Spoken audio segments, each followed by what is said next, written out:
Tuko na William Simba kuzungumza kubwa zaidi. Story ambayo sasa hivi ndio imetake over ni tukio la kimafia ulofanywa na Young Africans.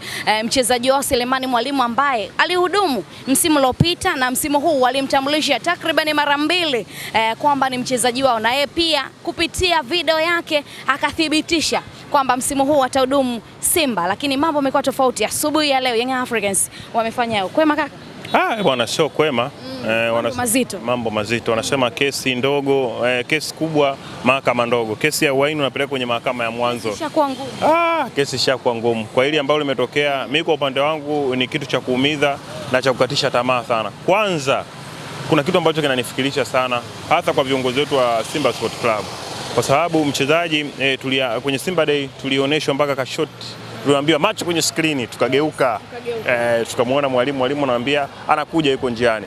Na kweli mwalimu akafika, akaenda mpaka kwenye kambi Zanzibar, akaungana na wachezaji wenzake.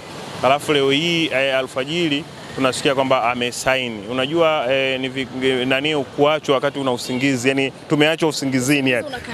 Usingizi unakata. Kwanza unaamini ni ndoto, ngoja nifikiche macho niamke, ni kweli au vipi?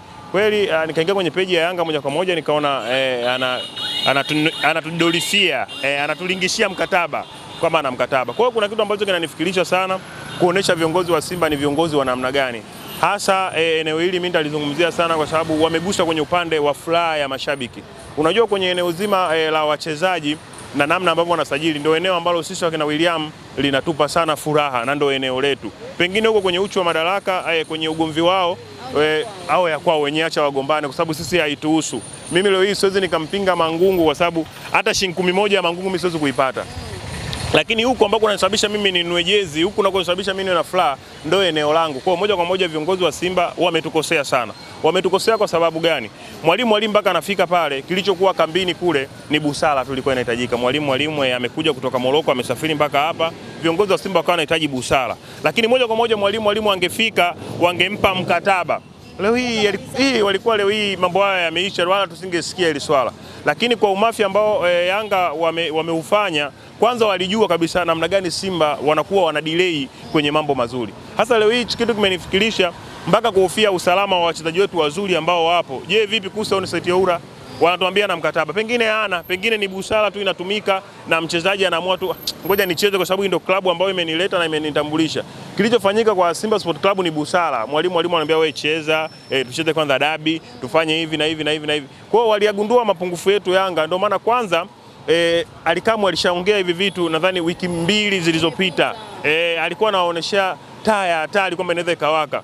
Kuna mchezaji wetu yuko kwenu anafanya mazoezi. Kwa moja kwa moja ukiachana yale mambo ya nyuma ambayo alipita, wangeisoma hii hatari kwamba ni nani huyu. Moja kwa moja mwalimu, kwa sababu wao walionyesha moja kwa moja kumuhitaji, kwa sababu msimu ule sisi alicheza karibia milioni 100 kwa msimu mzima, kwa mkopo wa nusu msimu. Lakini sasa hivi timu inayomiliki ikatubadilikia. Kwa baada ya kutubadilikia pale inaonyesha kwamba Yanga na wao wakawa na mhitaji Simba, moja kwa moja wangeweka hela mezani, biashara ingeisha. Lakini wakaenda mambo ya siasa, wakaenda mambo ya kubembelezana. Busara ambao Simba Sport Club walikuwa wanataka mwalimu aitumie, ndio busara hiyo imemfanya aende akasaini kwa Yanga. Kwa kutumia busara zile Yanga wameweka hela mezani. Moja kwa moja unamaanisha kwamba Selemani Mwalimu amefanya maamuzi sahihi? Amefanya maamuzi sahihi kwa sababu ukiachana na Usimba na Uyanga, maisha ya wachezaji ni fedha. Asikwambie mtu, maisha ya wachezaji wanahitaji fedha. Sio lazima acheze kwenye klabu yangu. Ana familia, ana watu ambao wako nyuma yake wanamwangalia. Wewe umechukua mchezaji, unataka busara itumike. Ndio akachukua uamuzi huo wa busara ambao Simba Sport Club walikuwa wanahitaji. Kwa hiyo hichi kwanza kwa upande wangu mimi mpaka sasa hivi naweza nikasema kwa sababu kesho tuna mechi. Leo mwalimu ametoka. Mpaka sasa hivi Yanga wanaonyesha moja kwa moja wameshatufunga goli moja. Kwa hiyo sisi tunamtiani nje ya uwanja tayari Yanga mpaka sasa hivi wameshatufunga goli moja. Kwa hiyo sisi tunatakiwa tusawadhishe. Tukisema tusifocus na haya ya mwalimu tuachane nayo, tufocus na mechi iliyopo mbele yetu. Mimi mwenyewe nilikuwa nakuja kukata tiketi. Nikimaliza kukata tiketi ya kwenda Zanzibari, alafu nikanunue jezi 50,000. Japokuwa nimeshanunua jezi zangu zote 3. Support X Factor kule. Moja kwa moja nimekosa nguvu yani kufanya vyote kwa kuendeki tena. Zanzibar naona ni kugumu.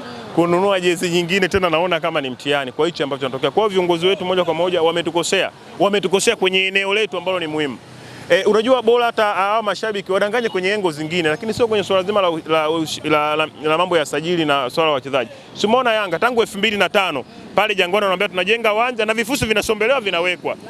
Hawaongei mashabiki wa Yanga wala kulalamikia swala la uwanja. Hata juzi walionyesha wako serious kidogo Yanga. Lakini mashabiki hawaliongelei sana swala la uwanja, sio sehemu yao. Wao wanaangalia sehemu yao. Angalia Yanga namna ambavyo wamesajili zaidi ya wachezaji, na utafikiri Yanga imeanzishwa leo kwa sajili ambazo wamezifanya. Huku ndo sehemu ya mashabiki wa Yanga wana fulani. Ndio maana hata siku ile ambapo namba 6 ya kutambulishwa, baadhi ya mashabiki wa Yanga nikaona wanaongea kwa sababu ndio sehemu yao ya furaha. Kwa hiyo kwa hili hapa viongozi wa Simba wametukosea mno, yani wametukosea sana. Ukiangalia kesho pia tuna mechi na ni mchezo mgumu sana, hasa kwa upande wetu Simba Sport Club, lakini kwa hicho ambacho kimetokea kwanza kimetuvunja moyo na pia kimetukatisha tamaa sana.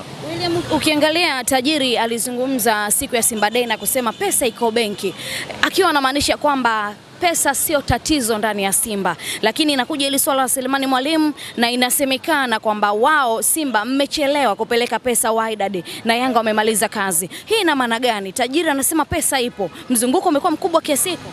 Shida kubwa kama nilivyokuambia mwanzo, viongozi wa Simba wao wako kwa ajili ya matumbo yao na kugombea vitu yani maslahi yao kwa ajili ya matumbo yao, hawako kwa lengo la kuijenga klabu. Kama tajiri alisema pesa iko benki, why leo hii unatuambia mwalimu kama pesa ipo ameenda kusaini kwa Yanga? Mwalimu alichokuwa anahitaji ni pesa, so maneno. Alichokuwa anahitaji ni vitendo zaidi kuliko pesa. Ndio maana akaona sehemu ambayo wanampa mkate. Sio yeye mwalimu tu, hata wachezaji wengine wanahitaji fedha. Msimu ule Mohamed Hussein aliondoka kwetu kwa sababu ya hela ndogo sana. Yaani hela ndogo sana ambayo Yanga walimwambia tunakuongezea kiasi fulani. Lakini Mohamed Hussein akatuacha, lakini alikuwa ni mchezaji mzuri ambaye sio wa kumwacha kwa wakati ule. Lakini umeona sasa hivi mwalimu naye ameondoka. Mwalimu sisi Simba tulikuwa tunamhitaji zaidi pengine kuliko hata Young Africans. Sababu Young Africans pale kwenye eneo la ushambuliaji kidogo wamekamilika, pia wameongeza, na pia kuna nafasi hata ya Clement Mzize. Lakini ukiangalia sisi hapa kwenye eneo hasa kwanza la Mtanzania na pia mshambuliaji kama mwalimu bado hatuna. Sasa hivi tuna Dumbia mwenyewe bado ambaye hajaingia kwenye form. Pia alitakiwa apate mchezaji ambaye amemkuta yeye kama namba 9 ambaye wakumwambia kwamba bwana, hata namna ya kucheza tunacheza hivi, hata kama kucheza double stack. Lakini sasa hivi lazima tukafukue makaburi, hatuna namba 9 kama ile.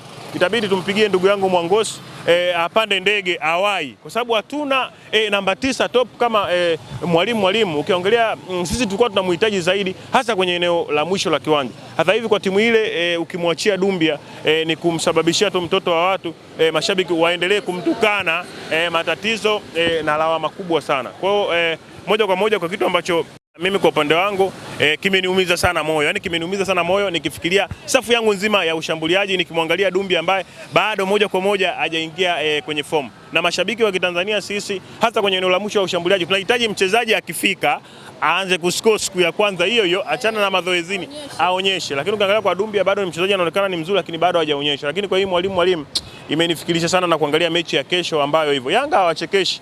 Kesho wanaweza wakaja kule wakafanya kitu kibaya kuliko hata hichi ambacho kimetokea. Mimi kwa upande wangu lawama zote nazipeleka kwa viongozi.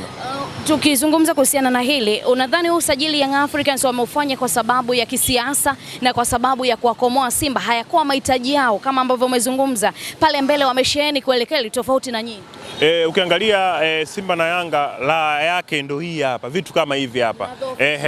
Mnagombania kitu, mnaenda kaja kama ile Faisal Salum, unaweza kukuta Yanga hawana mahitaji naye, lakini wanataka tu yani biashara yenu nyie ishindikane.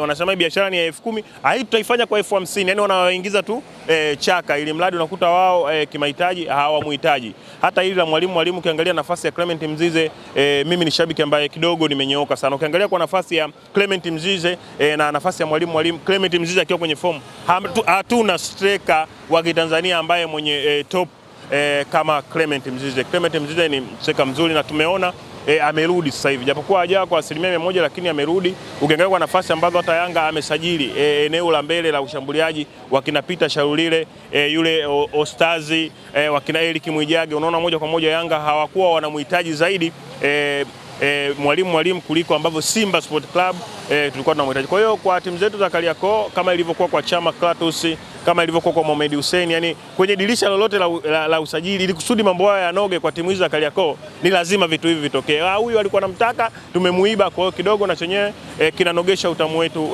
wa ligi. Lakini kwa hili la mwalimu mimi limeniuma binafsi yangu. Jana challenge imeanzishwa na mdhabuni wa jezi zenu Jerut ya kumpata X Factors, na watu wengi wanamgusia sana huyo X Factors ni Faisal Sanfei Toto, ambaye pia leo taarifa imetoka ni kwamba Yanga wapo kwenye nafasi nzuri zaidi ya kumchukua, huku nyewe mnachangisha pesa, lakini huku Yanga wao na pia wanapush hili jambo.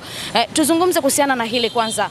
Hii program ambayo ameanzisha Jerut, kwako mapokezi yako ni yapi? Lakini hii ambayo Yanga unaonekana kwenye kila kitu wako mbali zaidi yenu.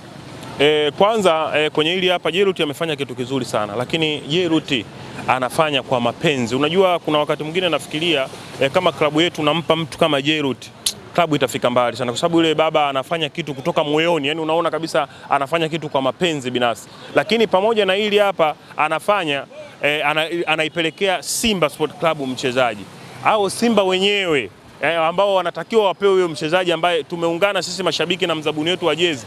Viongozi wa Simba wanaonesha moja kwa moja wako tayari, kwa sababu nadhani ile wangetia baraka hata kuposti tu kwenye peji ya Simba, lakini peji ya Simba ya Insta inaonekana anayo Mangungu ameweka mfukoni kwake, peji ya Naniu anaonekana anayo Clatous Magoli, wao wameficha.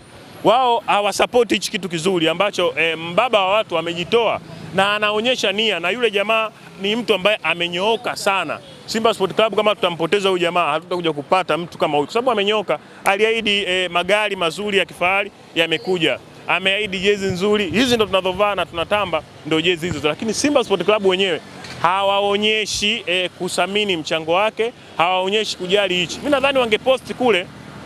Kuna watu wengine wanaaminiki sana kitu kikipostiwa kwenye klabu ya Simba. Kwa hiyo kule kama Simba wangetoa baraka, tungechanganya na huku, nadhani tungefika mbali. Lakini kwenye swala la sasa hivi kugombea kitu cha Yanga na Simba ni kama vita ya paka na panya vile. Kwa vyovyote vile Yanga lazima ashinde. Yanga lazima ashinde. Yaani sijui labda kwenye hili kama usirias utatokea, lakini mimi siamini. Mimi leo hii wakisema kwamba tunamgombea wachezaji hawa, naamini tu wanaenda kwa upande wa Yanga African, kwa sababu Simba viongozi wake wanaonekana hawako serious hata kidogo. Yaani wewe wapo tu ni kama wazurulaji vile. Wapo tu ili mradi hili jambo linafanyika, limetendeka. Mimi kwa mwalimu aende akafanye mazoezi na klabu ya Simba, aende dressing room akachane nywele, ametengeneza zile rasta zake kama tambi, ametengeneza kwenye dressing room ya Simba Sport Club, ameoga, amepaka mafuta, yani kila kitu amekifanya kwa Simba Sport Club, alafu asubuhi ameenda kuamkia Yanga. Ni kama yani hichi kitu kinanifikirisha sana, kwa mimi hata vita yoyote ambaye Yanga yupo basi moja kwa moja ni ngumu sana. Yani Yanga wanaonekana wako serious sana, kwa sababu wanajua nini matatizo ya mashabiki, ili kusudi ya mashabiki tuwateke na tuwafanye hivi. Ndio maana unaona hata viongozi wengine else hana hata kuwa na mpinzani, kwa sababu anatibu matatizo ya mashabiki. Yani anajua eneo gani niguse ili kusudi mashabiki wasiwe wanapinga. Ndio eneo hilo unaona hata kwenye nafasi ya ugombea Yanga pale maisha yao yote hata miaka 40 hawezi kuweka rais mwingine aje ampinge Elis, kwa sababu anajua matatizo ya nini mashabiki tunahitaji, na ndio eneo ambalo anagusa zaidi. Kwa hiyo kwenye vita yote ya Simba na Yanga nje ya uwanja, Yanga bingwa. Mnaenda haya yanatokea haya, tuliona sintofahamu baina ya viongozi upande huu na upande huu yalitokea, klabu ikakaa wakasema wameyamaliza, lakini linakuja kuibuka mambo kama haya. Msimu ndo kwanza haujaanza, kesho ndo ufunguzi wenyewe wa msimu. Taswira kuelekea msimu unaokuja, hii inaleta picha gani William? Na Salome, kitu ambacho nakiomba na nakisali, mechi ya kesho Simba washinde. Kitu unachokiomba na kusali? Kesho Simba washinde. Simba kesho kama hawatashinda watafungwa.